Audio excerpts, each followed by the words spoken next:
Welcome to the Lazy CEO Podcast, where Jim Schlexer, author of Great CEOs Are Lazy and founder of the CEO Project, features compelling experts and topics for CEOs of mid to large-size companies.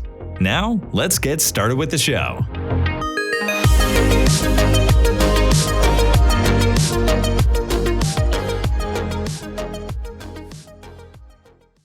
Today we have a guest. We have Dave Feckman. Welcome, Dave. Thank you, Jim. Dave is grew up kind of in the banking space to have a very successful career there, but found a passion for sort of management development and consulting and formed a company called Velocity Consulting, which he leads now. He's the CEO of Velocity Consulting, and they specialize in sort of leadership development, coaching, middle management development for some very large companies, names you would know. He might even mention them at some point.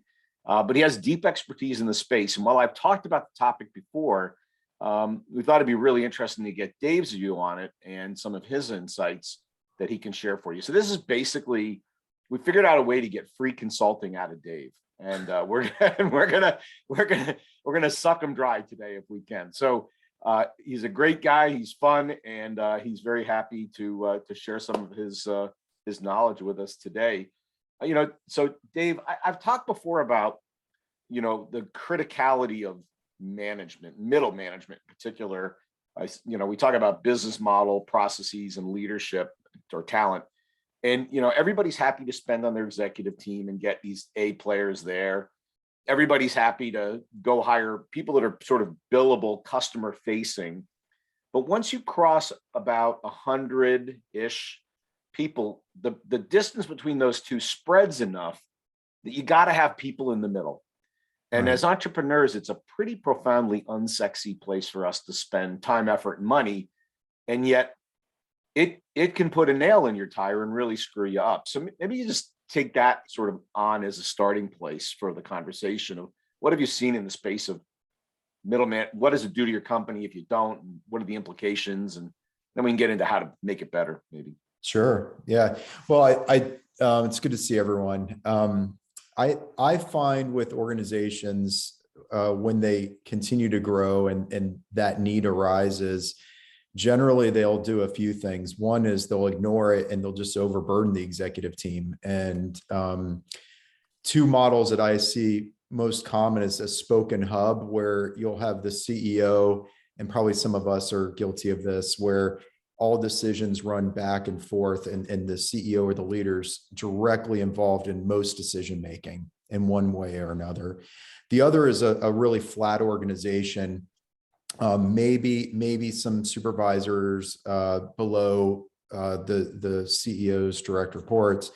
And in either one of those models, you start to see a lot of constraints. You start to see a lot of slowdown, burnout, overwhelm. So what organizations often do is they'll hire externally because they begin noticing that there's some need, and you lose institutional knowledge, you lose client knowledge. There's a lot that you lose when that's a factor.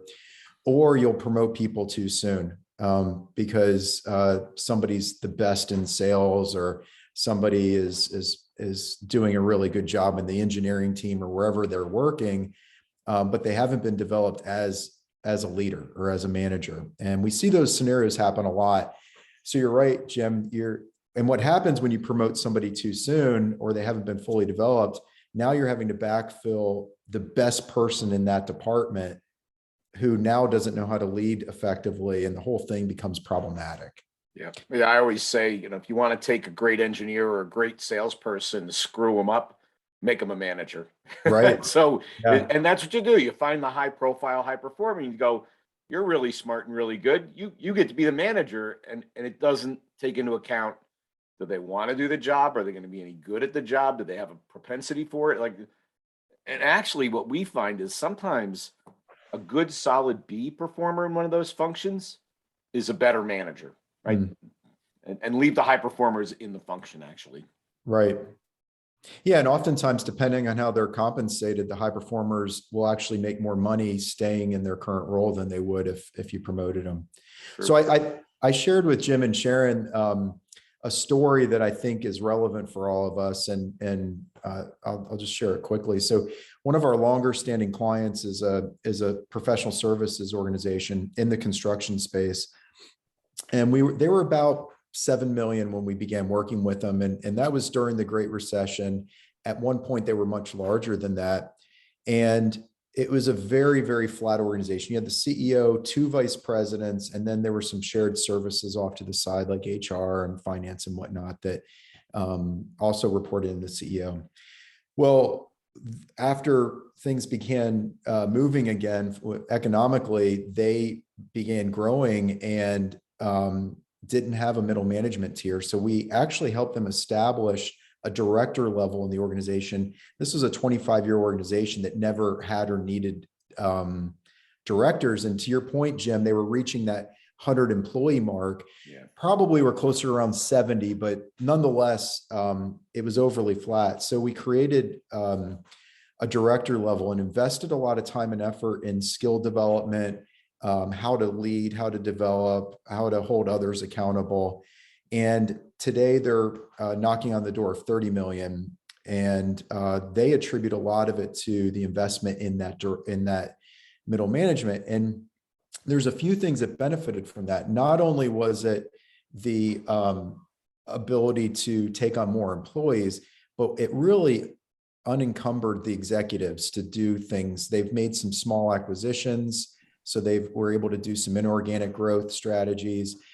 They were actually able to develop the other levels in the organization because they had more time to do that.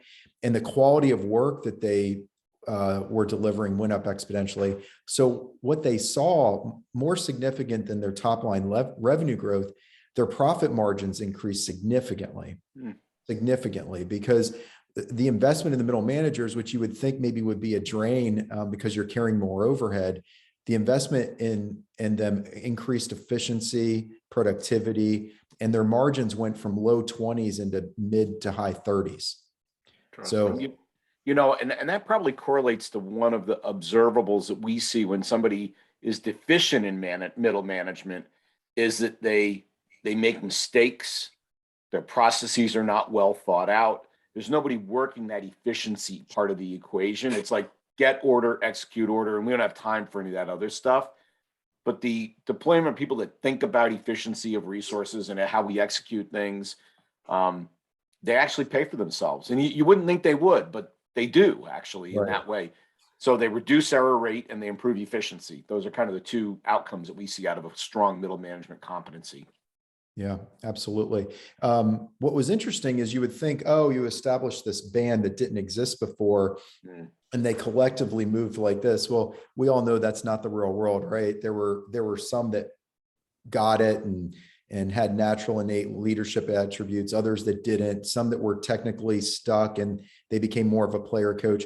Some of them aren't with them any longer. So there was an uneven growth at that level, but nonetheless, what happened is the firm grew significantly. So, hey Dave, how did they pick the people they would consider for middle management? Right, we had the conversation before about taking a great engineer, or marketer, or salesperson, or whatever that person or he or she is, and promoting her into leadership, and maybe she didn't really want to do that. So how'd they figure out who were the right people to invest the time and effort and develop into those roles? Can you go there for a little bit? Yeah, well, I'll share with you, they're our longest standing clients. So not only was this new to them, but it was new to us at Velocity. So we always joke that we've grown up together. Their organization, our organization grew up together. I would argue that in not all cases, they chose the right people, in fairness. In most instances, they chose the people that were the best at whatever department or function that they made that classic mistake. Then they made that classic mistake. Since then, they've some people have opted to stay with the company, but actually take a role back and actually move back into production. So that model for them has matured, but it was kind of these are the 6 people that we think it should be, and probably was less intentional than it should have been. Interesting. Yeah. So but just go there and then let's get into the development. What do you do when you promote somebody and, 6 months in, you're like, okay, we made a mistake, right? How do you do that and preserve ego? That's always the question, right? I promoted Dave, big celebration. 6 months later, I know he's not the guy. I love Dave because he's a high performer. How do I elegantly get him back into a role where I don't destroy his ego on that process? What did you experience there, or did you lose people when you had to move them out? Well, I'll step aside from that client now and just talk about it in Yeah. general. If you're succession planning is really important. So I think for all of us, we hear that and it sounds maybe even a little cliche, but you should know in your organization at any given time who's ready to move in the next 12 months. With the Great Resignation, you're going to have turnover anyways. So you should have an idea of who's ready now, who's ready in, let's say, a year to 3 years from now, and who's ready in 3 to 5 years. And the development plan that you have for each of those categories of people should differ. So I'm a big fan of, and if you think about certain trades, back in the day, you couldn't become a glass blower unless you watched the master glass blower for 10 years and you were their apprentice. And a lot of trades are still designed that way, that you have to watch and learn for years before you're given the nod. When it comes to leadership, there are things that you can do right now, beginning to invest in their development, giving them exposure, assigning them a mentor in the organization. If you have people that are just natural leaders or really know your industry, have them develop the next level, the next people below them. So it's really, if you don't have people that are turnkey, you need to be thinking about it now on getting them ready in the next 2 to 3 years. So run us through. So let's say I've done my depth chart and I've got the ready 1, ready 2, ready 3 people. Yeah. So give me just run me through again the 3 or 4 major techniques to start getting somebody ready. You talk about mentorship, but what else is on that list? Yeah, well, a lot of times it's professional development, and there's 2 ways to develop a talent outside of your organization. One is technical expertise, right? Giving them certifications, exposure to conferences and things of that nature. The other is leadership development, which is the topic today. And you can insource that and do it yourself, or you can partner and look for local community colleges. Oftentimes will have courses that you can enroll your people in to learn some business acumen, assigning them a coach.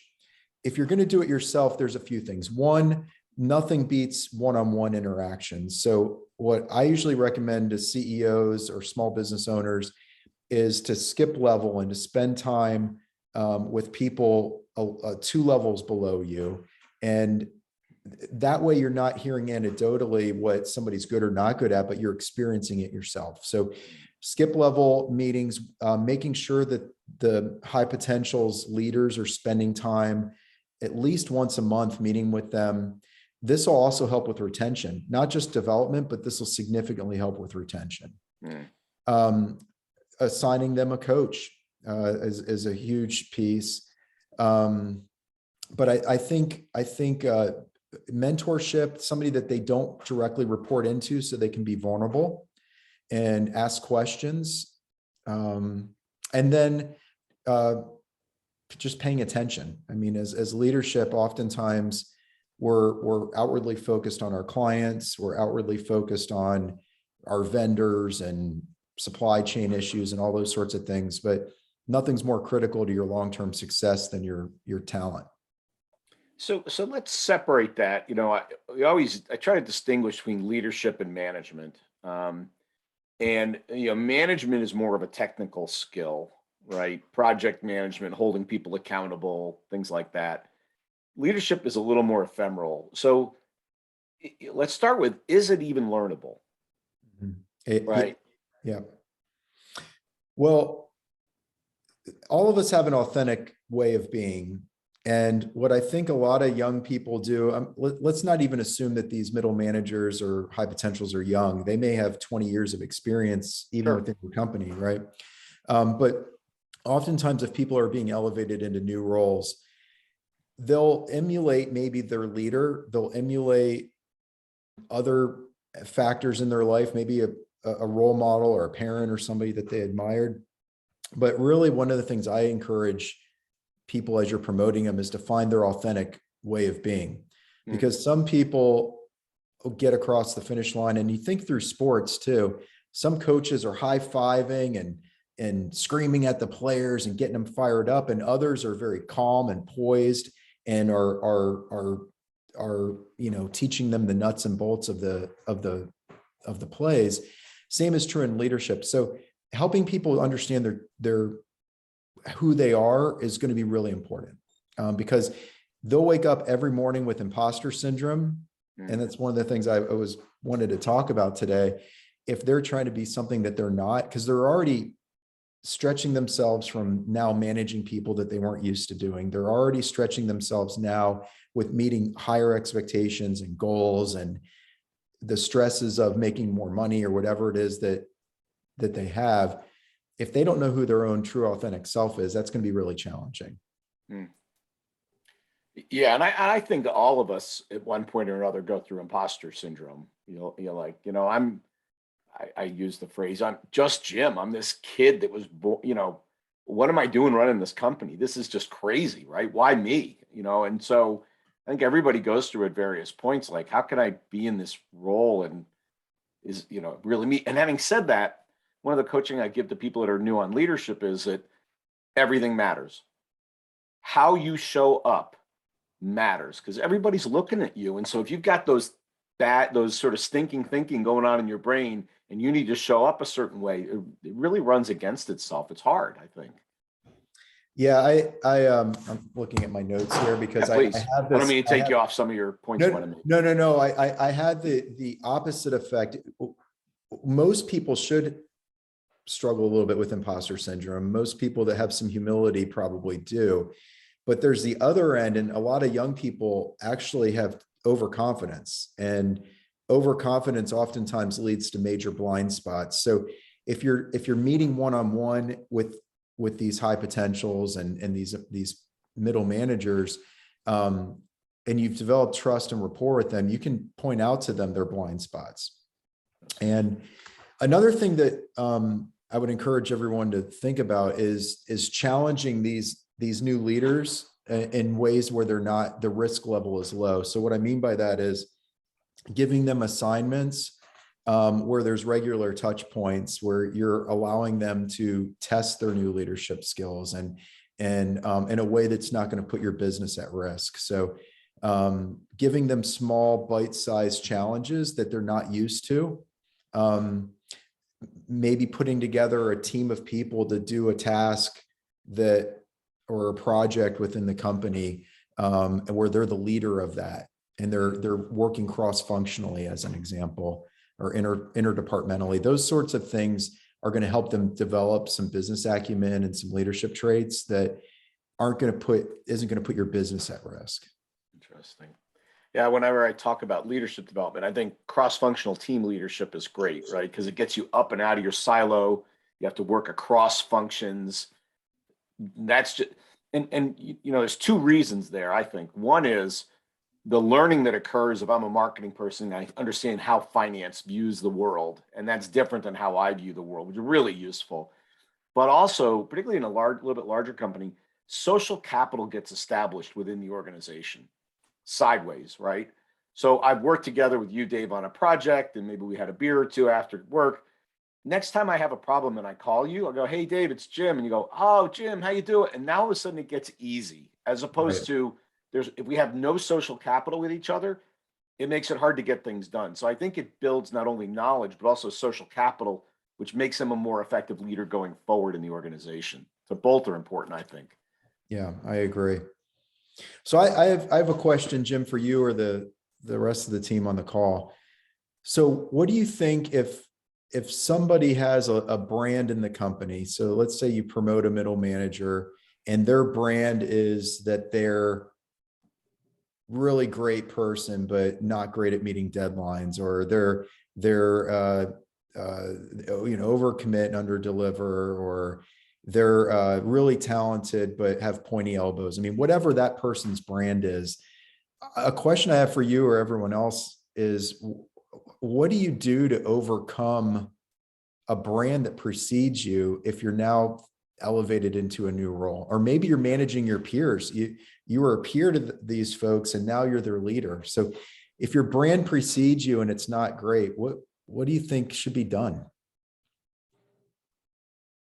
So give us a specific example there when you say brand that precedes you. Like you had a real son of a gun before you and you're a bit of a sweetheart or something like that? Or what do you mean? Maybe this person's really great at their job, but they're soft, or something that has a negative connotation, but now this person's in an elevated role and that brand is part of how they're perceived in the organization. What do you do about that? You put a process in place to support them. Okay. So accountability, if I'm lousy at holding people accountable, help them establish a structure that they can live with. That's more automatic, so they don't have to think about it. They just are required to do it. I don't know. Yeah. Structure. I like that, yeah.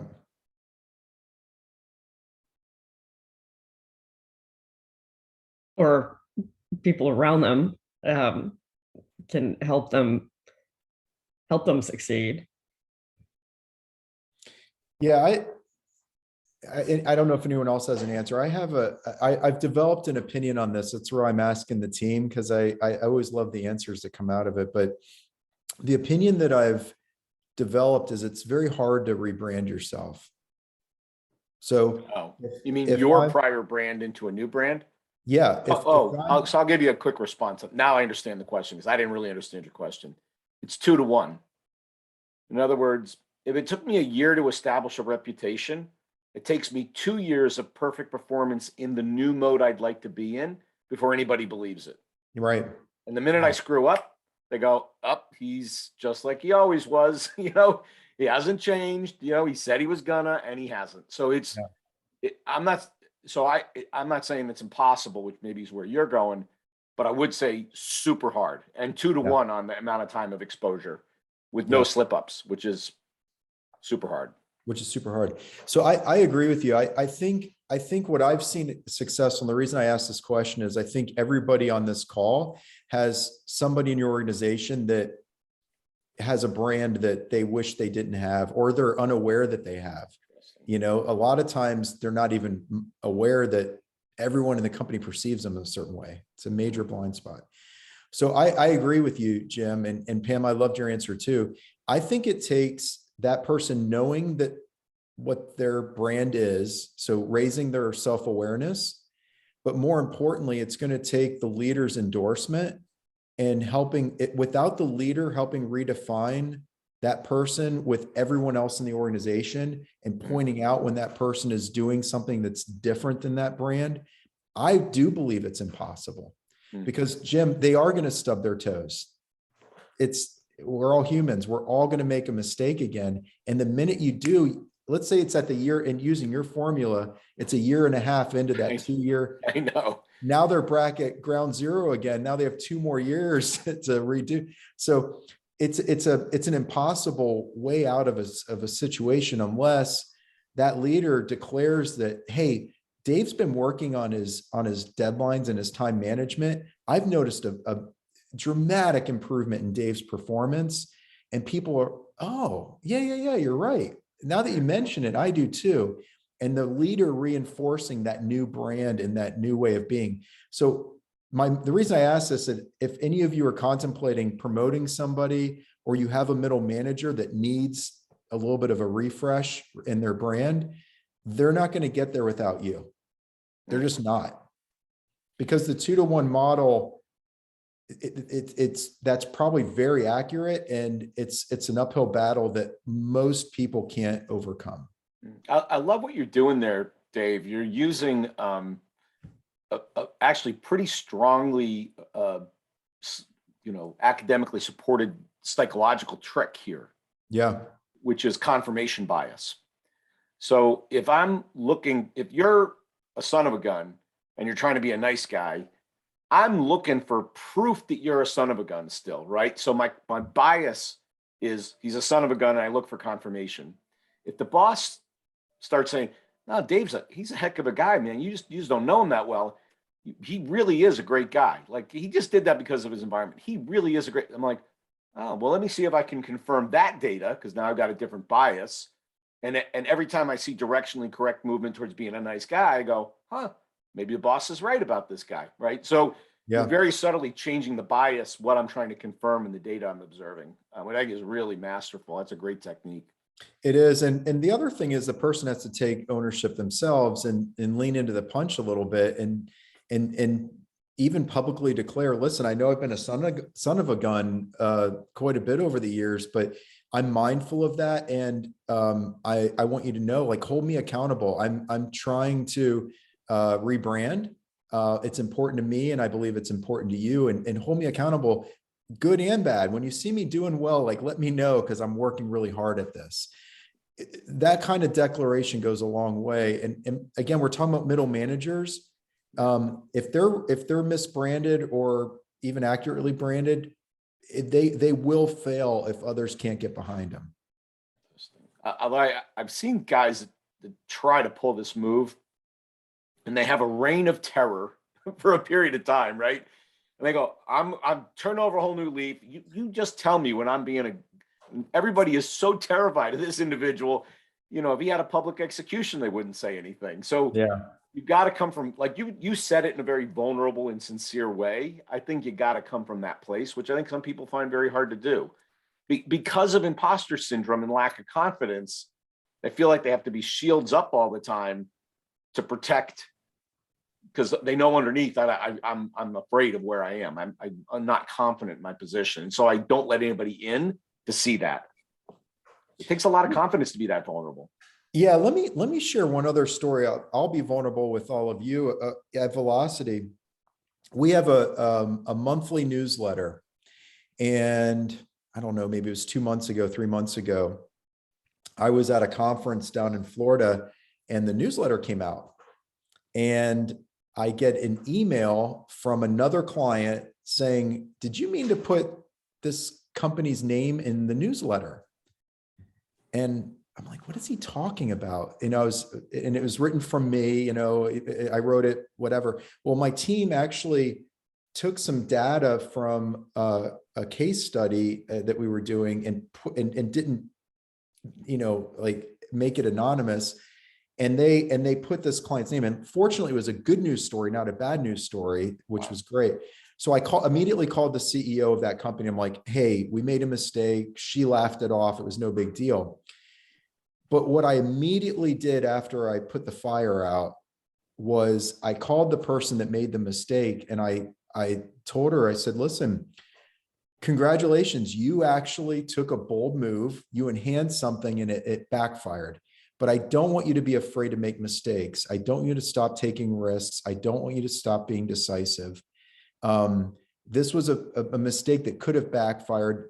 We cleaned it up. But if you now become a shell of yourself and you're afraid to take bold moves and steps, that's not what we hired you for. So I want you to continue. I want you to now find ways to never do this again. I want you to find, two sets of eyes on some of these things, but it's okay. It's not the end of the world. And a month later, I had my one-on-one with her, and she's a middle manager at Velocity. She's like, Dave, I normally, if I would have made a mistake like that, I would have been dusting off my resume. And because you let me know, not only am I not fearful of losing my job, but I'm also now even more committed to the success of Velocity. Cool. So you have to, these people are serving a major important role in your company. And if you rely on everything to go through you, I could have waited there are 100 scenarios that would have played out that would have prevented that, but a lot of those would have slowed down what we're trying to accomplish. Yeah, well, and for the control freaks that are out there, a lot of them will say, look, just run it through me going forward. Yeah. Well, one of the things that we talk about and teach is that if you make yourself the switchboard operator where you connect all the calls in the company, there's only so much of you to go around. And after you're working 80 hours a week, that's as big as your company gets. You'll never get bigger. So you have to do what you did, which is trust. Well, what else should we be thinking about for middle management development or even more like I've invested in these individuals. I've spent time, effort, and money, attention, making sure they stick around, right? So I don't know where you want to go. Is there more development or should we go to they're kind of the product. Now, how do I get them to stick? Because not all of them are going to get promoted out of middle management, right? That may be a terminal position for them, and there's nothing wrong with that. But so let's go with, are there any more development ideas? And then maybe go to retention as you go forward. Sure. Well, I think development is probably the number one way to retain. The irony, this is more of, I loved your generational series, Jim, by the way, that was awesome. But there's an irony in younger people in your organization is the more you invest in them to make them marketable, the more likely they are to stay with you. Right now, millennials and Gen Z, if you're not investing in their ability to be more valuable on the open market, they're going to leave you anyways to go find that. So development is probably, in my opinion, the number one way to retain. There's a lot around compensation, obviously. One of the things that I'm becoming more and more fond of for any of you that are losing the compensation war is just do a study. Mercer and Marsh McLennan, all the large human capital consulting firms, they can do a comp study for you pretty quickly and fairly inexpensively. Aside from the developmental piece, I was thinking through like what challenges do I see with middle managers in the companies we work with. One of it is cascading information up and down. I think they struggle with that generally. They don't know what to elevate up, and they also don't know what to share or cascade down. So one of the things that if you have middle managers or you're thinking about that tier in your company, making sure that they're not becoming an information bottleneck. So that's one thing, major risk. And I think communication is the crux of a successful organization. So if there's a kink in the hose, Jim, if I've heard that analogy before, it can come through at the middle management level. By the way, just tagging on to that, I've talked before about how they handle information, right? So you talk about them being not knowing how to handle it. And there's either pass it all through, which is not valuable. Right. Amplify it, make small problems, big problems, not useful, right? Or dampen it, but be intelligent about what you pass up. And I think it's that judgment about what is important enough to elevate and what should I just resolve at my level. That's the skill they have to get to learn over time. That's what makes a middle manager valuable right there. Yeah. And you talked about judgment. There's one thing that you can't train, and that's experience. You can train all sorts of things, but you can only gain experience. So like the woman that I had to coach on the newsletter, she's now more experienced than she was 60 days ago, right? Yeah. One of the things that middle managers do a lot of, and this is something all of you should pay close attention to, is making sure they're not using the word they when they're referring to your company. It needs to be we. They are now part of something bigger. They have now more responsibility, and they can't refer to you and the organization as they. It's we. It creates more self-accountability, but it also doesn't drive a wedge between your frontline workers and you and the leadership team. So that's going to be really, really important. You remind me of one of my favorite ads. They walk into the boss's office and they go, "What are you doing?" He goes, "Sticking it to the man." They go, "But you are the man." So yeah. Like, how can you say they when you are they, right? Yeah. Yeah. It's funny. I think one of the things middle managers struggle with is holding others accountable and delegation. I think that they struggle with that. So how do you help them with that? Just stop there for a second. Sure. Yes, absolutely. Even some of the CEOs we work with struggle with holding people accountable. So what would be like the one or two top recommendations on here's how you hold people accountable? So there's 4 ingredients you need for accountability. I'll just go through them quickly. One is clarity on what you're trying to hold somebody accountable to. So and by the way, if you don't have these 4 things, you cannot hold someone accountable. If any of these 4 elements are missing, it's impossible to hold them accountable. So I'll just do it quickly. One is clarity on what it is. That's number 1. Number 2 is there needs to be one responsible person. So if any of you use RACI or some sort of accountability matrix, we're talking about the A in RACI. Who's the one person that's accountable for that outcome? Has to be understood. Number 3 is a deadline. And that seems really obvious, but I'll challenge all of us on the call today to go back to an email that you sent to somebody where you asked them to do something. And I want you to find the deadline in it. Very seldom do people, especially in written form, say, hey, Sharon, I need that Java for Jim thing by noon on Wednesday. It's usually like, hey, get that to me ASAP or something like that, which what the hell does that mean, right? Yep. And then the 4th thing is they need to understand what the reward or consequence is for that task getting completed. So that's the 4th element. If there is no, and think back to our childhood, right? Like if we didn't clean our room or we didn't do something, there was a reward or consequence. The same is true in business. Like if Sharon missing that deadline for the Java for Jim, the consequence may be that the guest speaker's underprepared, or the consequence may be that our people won't be notified of the time change, or next Thursday that we're not having a call. So they have to understand the why. The 4th one is you can reframe it as the why it's important. So those things, very few middle managers understand and know how to put together clarity. One person should own it, a deadline, and the why or the reward or consequence to that task. So that's one thing. And most executives don't know that either, by the way. The other thing is, what's the significance of the delegation? The level of delegation, and we believe there's 6 levels of delegation. The level of delegation should be proportionate to the amount of risk and the amount of capacity that you're looking for. So the more freedom you give somebody, the more risk that you're taking on as the person delegating.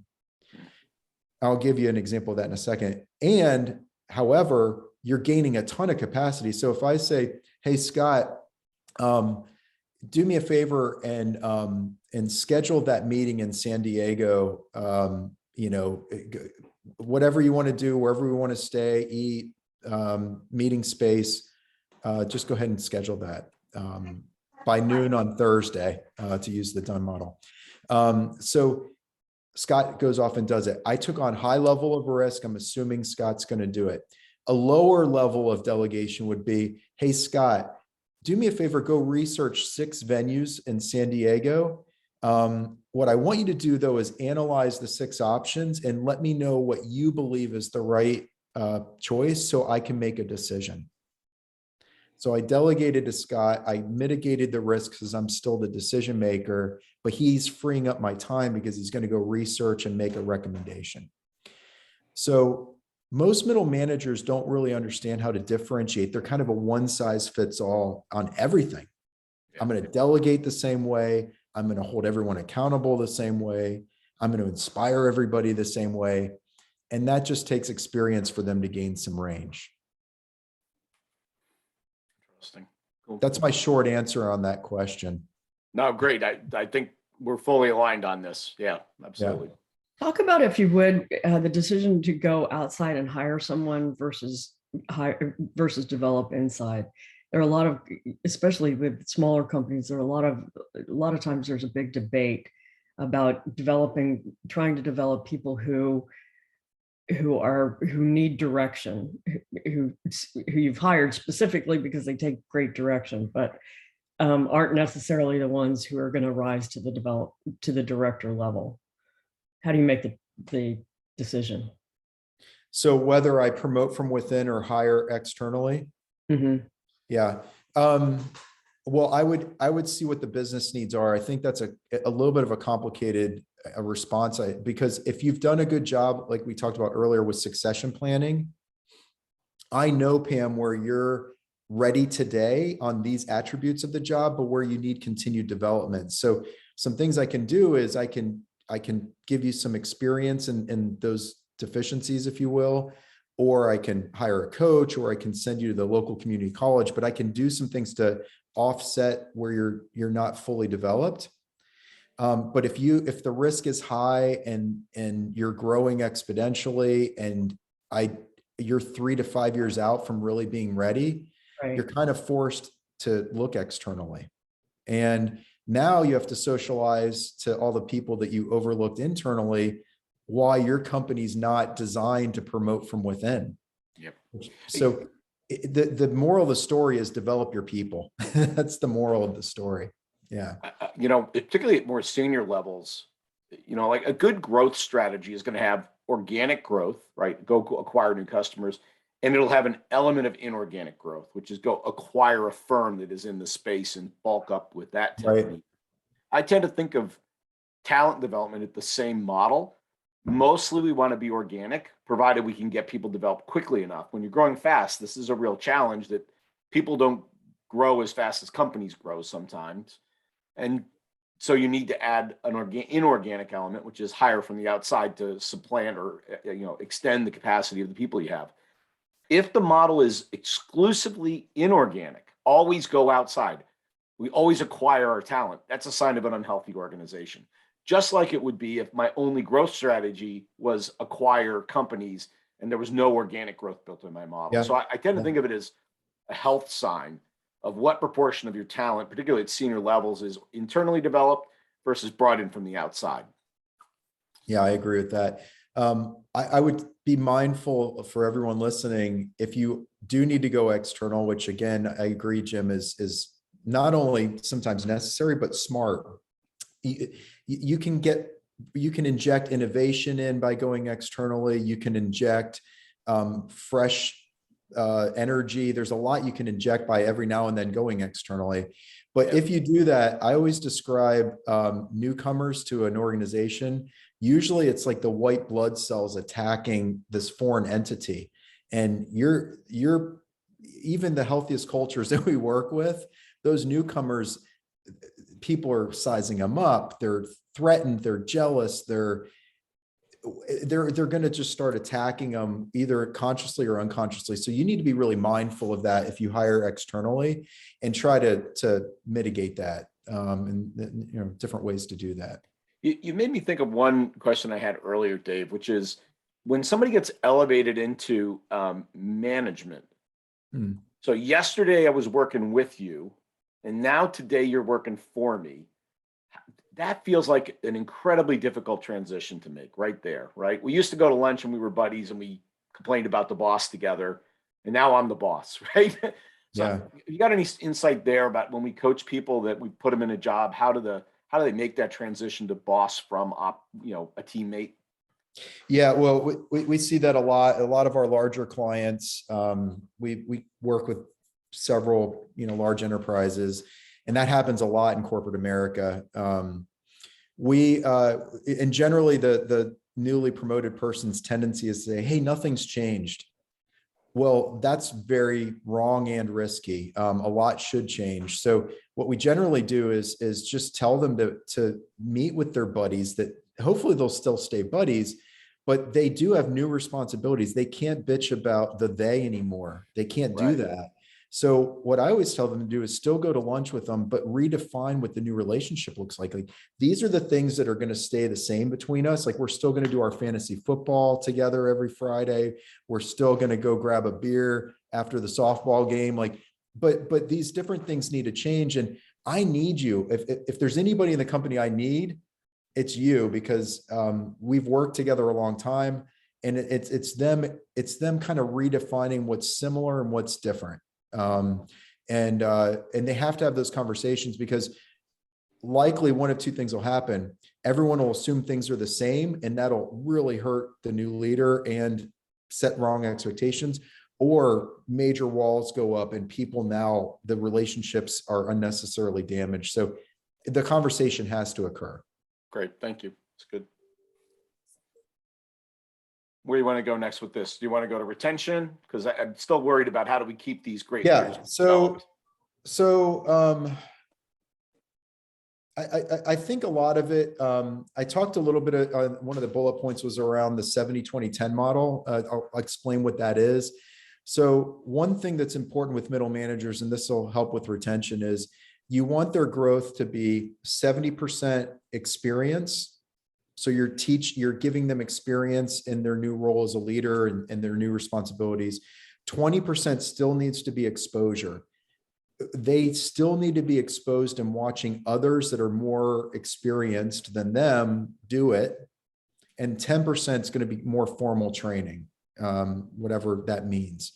So 70-20-10 is the right formula that at least what we believe as the way that not just your middle managers, but everybody in your organization needs to learn with that formula, including us as the CEOs, right? We do too. But I think the way to retain them, we've talked about development, continue investment in development, setting proper expectations, two-way communication. You need to ask and really get a pulse of how they're doing, because they're either their blind spots or they're struggling with imposter syndrome. You need to be dialed into that because everyone's phones are ringing right now. Recruiters have easy access to all of your employees.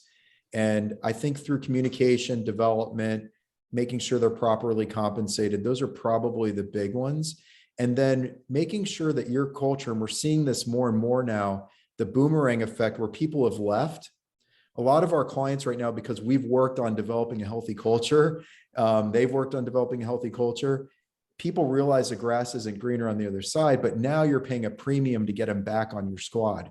So they were making 100 grand, they leave and make 120 grand, and you have to pay them the $120 now to get them back into your fold. So if you do this right on the front end, you won't have to deal with some of these things on the back end. I like your 70-20-10 rule.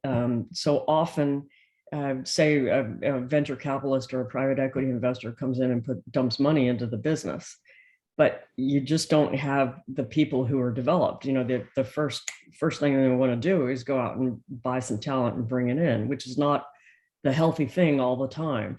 But even for the entrepreneurial companies that are working so busy in the business, you can still give somebody a leg up just by exposing them to something new and giving them limited responsibility, greater responsibility as they get there.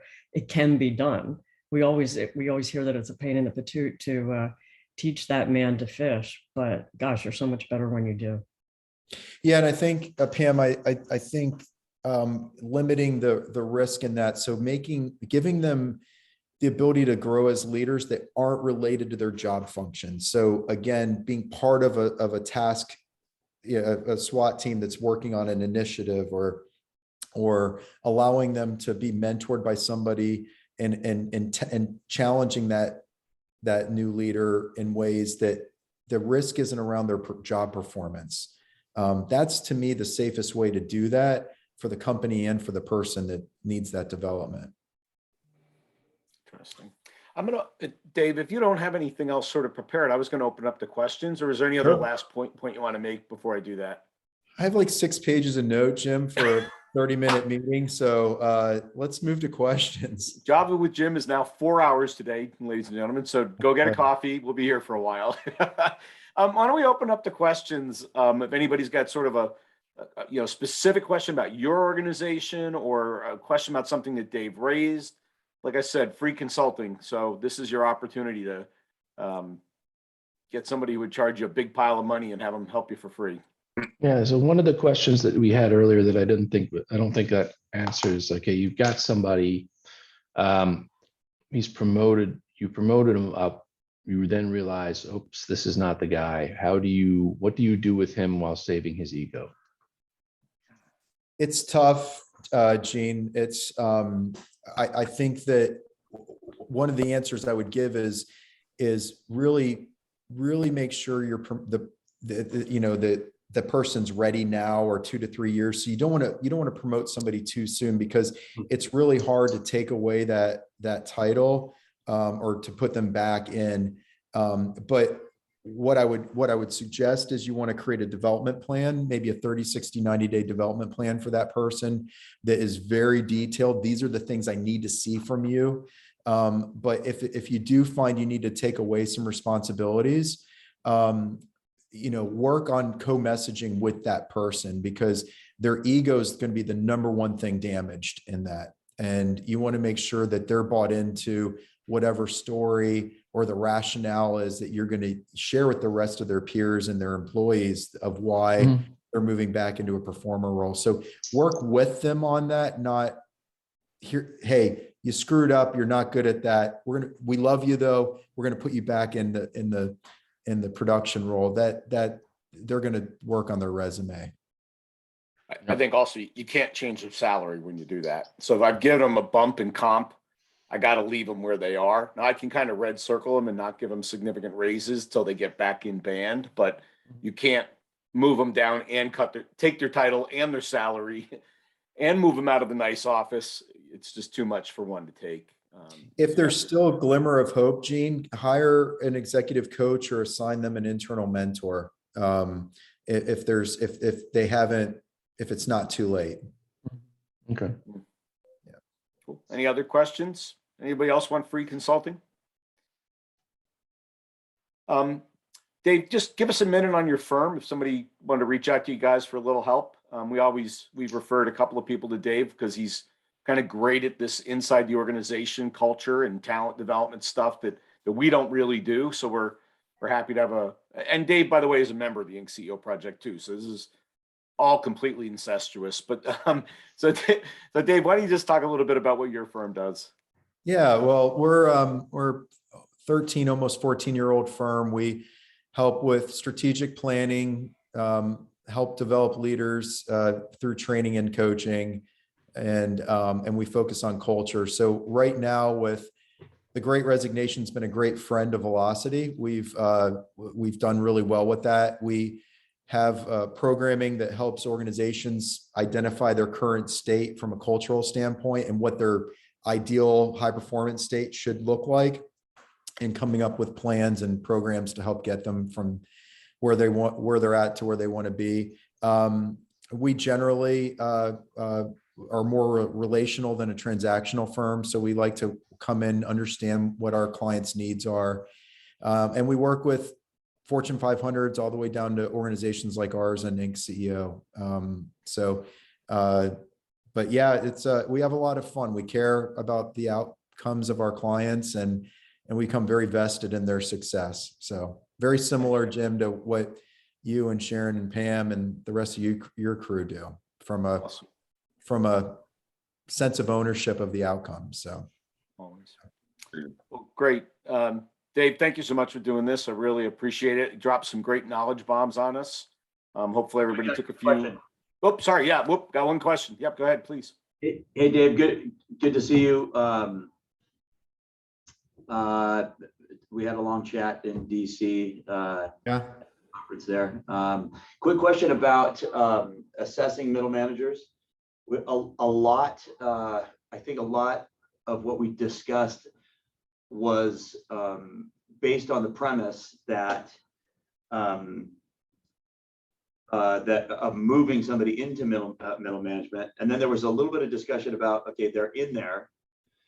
What have you found are some of the most really no BS effective ways of assessing middle managers? I'm a fan of the 9-box, if you're familiar with that. So, I like to do that really for most people in an organization, is to really understand. And for those of you who aren't familiar with 9-box, it's your performance, as well as your potential. So those are the two axes. So you come up with 9 grids. So people that don't have a lot of potential, like they've maxed out on their potential, I'm going to treat them very differently than somebody that still has upside. So I like to 9-box them, and then I treat everybody in that box very similarly. That's how you can scale, because otherwise you have 70 different answers to that question, right? So I like to say, I'm going to treat my people 9 different ways, and then I'm going to try to develop them that, in those 9 ways versus 90 ways. Yeah, gotcha. And then what's your opinion on 360s survey? Huge fan of 360s. And there's ways to do that formally and informally. Informal 360s are just through interviews, and then a formal 360 is the more efficient way of doing it. And you can get quantifiable and quantitative and qualitative information that way. Gotcha. By the way, And when you're doing the 9-box, I like to do that collaboratively, because sometimes their boss will have one view and other people will have different views. So aggregate the potential performance conversation to neutralize sort of bias. So sorry, keep going. Yeah. Okay. Yeah, I'm glad you mentioned that. And where do you feel exit interviews come into play for the people that were reporting to them as they're on their way out?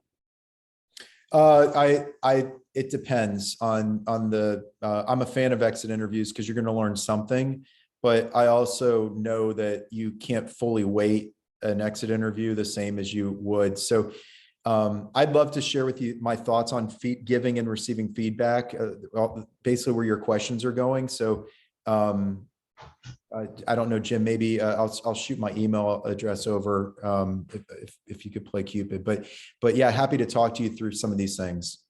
Nice. Well, Sharon, can you hook the two up? Yeah, Sharon will send you both an email so you guys are connected and you can chat as long as you'd like. So awesome. Hey, on that note, we're gonna wrap it up unless is there any other last final question? Okay, no. So just appreciation for Dave. Thank you so much for sharing today and being generous with your time. This podcast is brought to you by the CEO Project. At the CEO Project, we work with CEOs to help them grow their business. And our members represent billions of dollars of revenue and profit. And frankly, amongst all of us, we've probably made every mistake in the book, including some you haven't made yet. So if you want to learn from the experience of a bunch of really seasoned CEOs, we're a great place to hang out. In this podcast, what you're going to hear are some of those ideas, concepts, and things that are just going to help you on your journey. If you want to find out more, reach out to us at theceoproject.com, or you can contact me personally at jim@theceoproject.com. Happy listening.